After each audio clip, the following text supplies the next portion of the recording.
அண்மை செய்தி. சென்னை அருகே பூந்தமல்லியில் பயணிகளுடன் சென்ற அரசு பேருந்து மெட்ரோ ரயில் தூணில் மோதி விபத்து ஏற்பட்டிருக்கிறது. கூடுதல் தகவல்களை தருகிறார் எமது செய்தியாளர் பிரேம். வணக்கம். இந்த விபத்து தொடர்பான முழு விவரங்கள் என்ன? திருவள்ளூர் மாவட்டம் பூந்தமல்லி அருகே இந்த மாநகர பேருந்து விபத்து ஏற்பட்டது. குறிப்பாக சென்னை அண்ணா சதுக்கத்திலிருந்து பூந்தமல்லி நோக்கி வந்த 25 ஜி ஓட்டுநர் ஏழுமலை என்பவர் ஓட்டி வந்தார். தற்போது போர் அண்ணா சதுக்கத்திலிருந்து பூந்தமல்லி நோக்கி வரும்போது குன்மனாஞ்சாவடி அருகே அந்த மெட்ரோ பாலம் தூணில் மோதி விபத்து ஏற்பட்டது. இதற்கு 10க்கும் மேற்பட்டவர் காயம் ஏற்பட்டது. ஓட்டுநர் உள்பட்ட 10க்கும் மேற்பட்டவர் காயப்பட்டிருக்கு.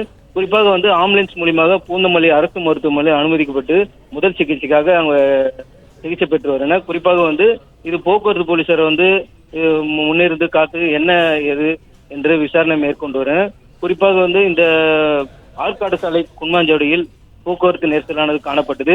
போலீசார் பாதுகாப்பு பணியில் ஈடுபட்டு வருகின்றனர். குறிப்பிடத்தக்கது. பிளே ஸ்டோர் மற்றும் ஆப் ஸ்டோரில் இருந்து பாலிமர் செயலியை QR கோடு மூலம் பதிவிறக்கம் செய்யுங்கள். செய்திகளை உடனுக்குடன் பெறுங்கள்.